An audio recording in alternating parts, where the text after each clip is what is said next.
Extreme wealth is everywhere on screen. Audiences love movies and shows that give us a peek into how the other half, or rather 1%, lives. Here's the thing about being rich, okay? It's f***ing great. Okay, it's like being a superhero, only better. It can be a lot of fun to escape into these bougie worlds, and to watch these people who seem to have everything actually have to struggle every once in a while. I will not be rich. But how true to life are these portrayals really? And how do these narratives shape our perception of the wealthy and ourselves in real life? Let's take a deeper look. While many of our favorite movies and shows feature characters that are kind of like us, but whose lifestyles might seem to somehow just magically stretch beyond what their jobs, or lack thereof, in real life would afford, other shows go in the totally opposite direction and bring us into the world of the ultra-wealthy. For these characters, money isn't even a question. What comes after 9? 9B? They have so much that they're essentially entirely insulated from the world of regular people. These kinds of mega-rich people absolutely do exist in real life, but they're often hidden away in their penthouses and private islands, only seen by the rest of us when they're featured in a fawning article, or presenting their ideas on the world stage. On screen, however, we get a peek behind the curtain, and an idea of what the immense highs and surprising lows of life on that level are like. How'd you guys like being rich? While the recent trend asserting that all rich people dress simply isn't totally accurate, there are plenty of genuinely rich people who love to flash their wealth via their clothes. It is true that many members of the upper echelons of society do skip on many things that have become social markers of money, like visible logos. She's brought a ludicrously capacious bag. What? What's even in there? Huh? Flat shoes for the subway? Her lunch pail? As Billions showrunner David Levine told The Guardian, these guys were so far beyond wealthy that they don't have to obey the standard codes. They don't need to impress anyone. But that doesn't mean that they don't signal their wealth at all. They just do things a little differently. The focus is more on if you know items that only other obscenely wealthy people would even notice, like Kendall Roy's luxury cashmere baseball caps, or Bobby Axelrod's Audemars Piguet watches, which cost tens of thousands of dollars each. What have I done wrong? Really? Except make money. Succeed. We also often see wealthy characters shaming other people for trying to follow the rules and fit in. Where do you buy your suits, by the way, Tom? Like, maybe that's why I'm just not moving as fast as you. I just don't have that, like, boxy corporate look.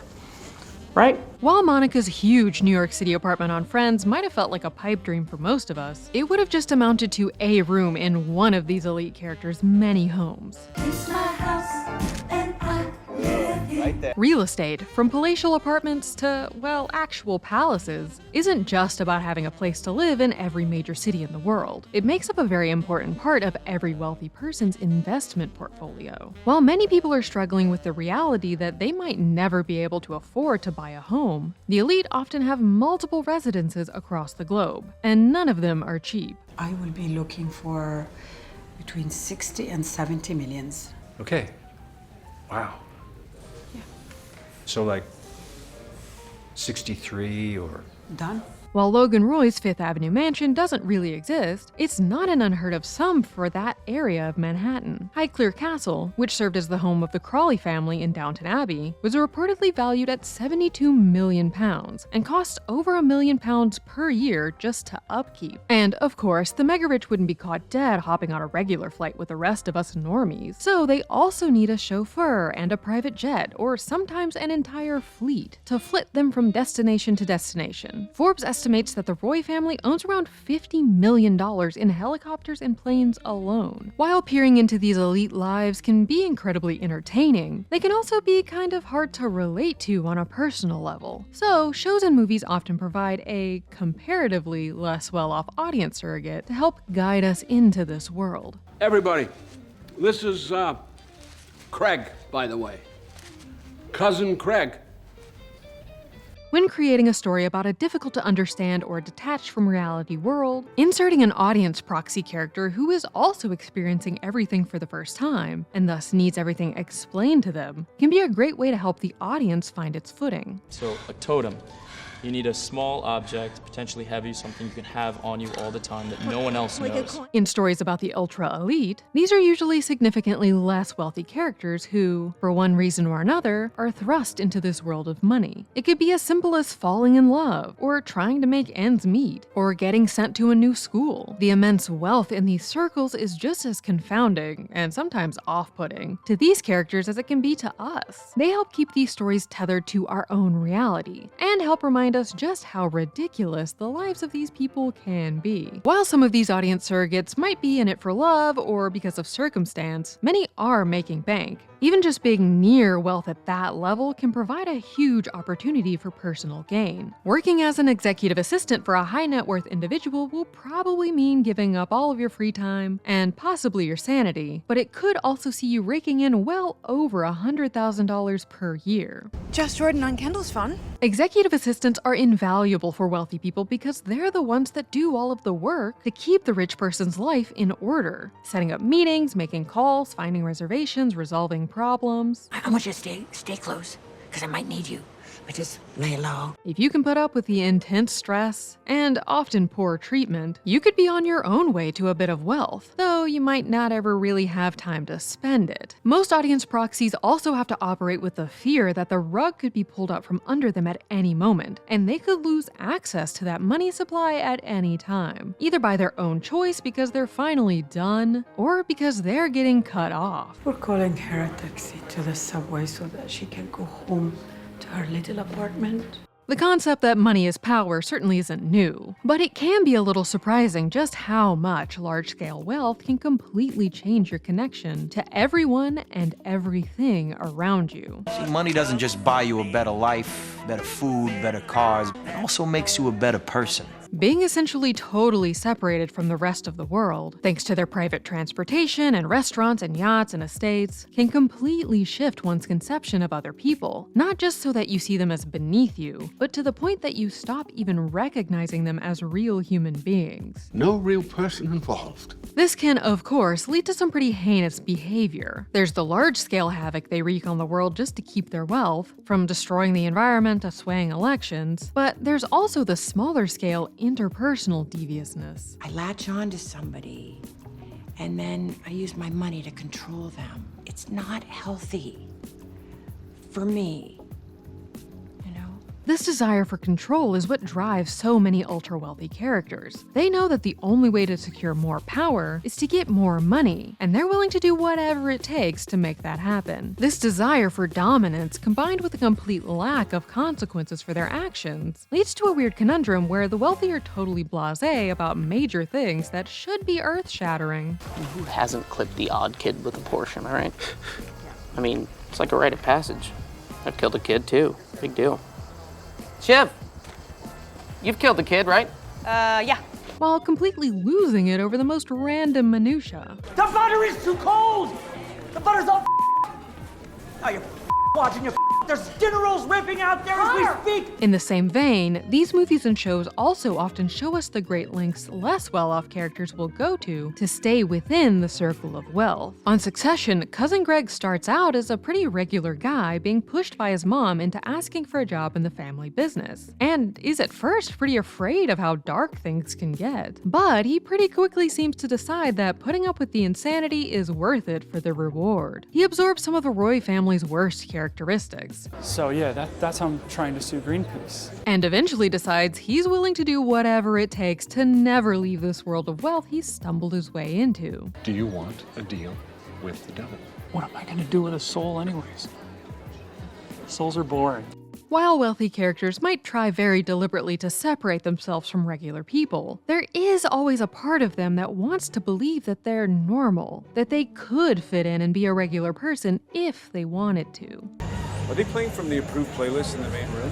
Because my thing was all bangers all the time. And of course, narratively, it makes sense to try to find some essence of relatability within these characters, so that the audience has something human to latch onto. Our origin story sucks compared to theirs. I mean, nobody's rooting for born wealthy people to become more wealthy. This is often done by delving into the troubled minds of these characters. Money can fix a lot of things, but it can't erase trauma. These films and shows often show what a gilded cage extreme wealth can be, trapping characters in a world where they feel like they can't do what they want, even when it seems like they have all of the freedom in the world. Sometimes this is because someone else is in real control of the wealth, and standing up to them could mean losing everything. It's about time someone stood up to Auntie Eleanor.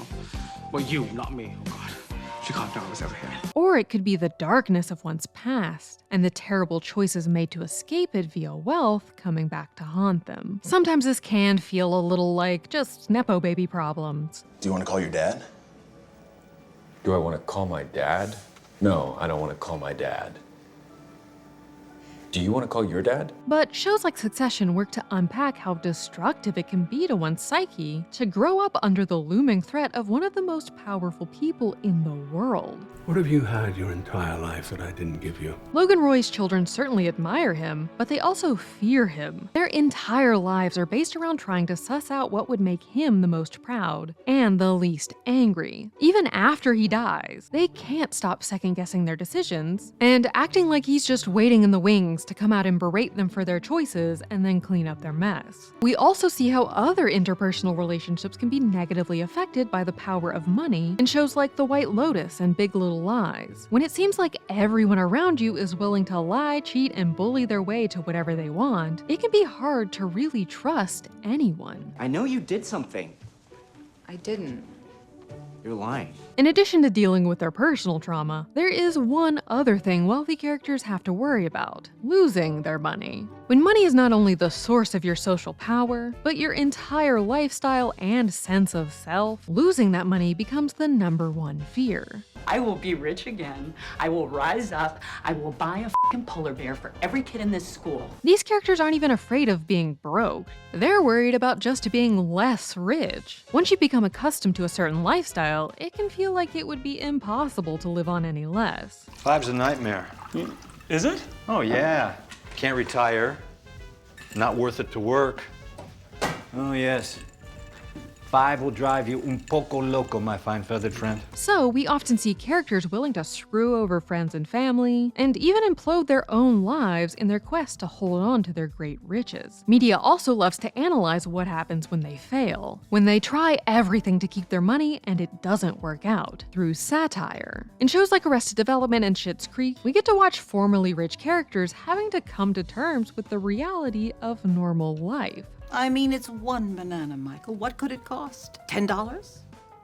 You've never actually set foot in a supermarket, have you? I don't have time for this. Through these types of characters, we also see how important keeping up appearances can be for the wealthy. Even when they have lost all of their wealth, they'll do anything to make it seem like they're still rolling in the dough. This drive to fit in, either by looking like you still have riches that are long gone, or by pretending that you're further ahead than you really are, also affects people in real life too. Lifestyle creep is when you have to spend more and more to keep up with the lifestyle of those around you, and can lead to even people who make 6 figures a year feeling like their finances are precarious. A recent study found that 51% of people who make over $100,000 per year report living paycheck to paycheck. And these films and shows about the uber elite can also contribute to this feeling. Having so much access to media about these kinds of lifestyles can make them feel more attainable than they really are, especially when they're all paired with a bunch of articles detailing where to buy everything, and TikToks explaining that you can totally elevate your life with just a few easy steps. It can start to feel like if maybe you just spent a little more, worked a little harder, you too could soon be taking your own private car to your private jet to your private estate. But of course, that's not actually realistic. But that won't stop people from trying to find their own way in. Look how far you've come.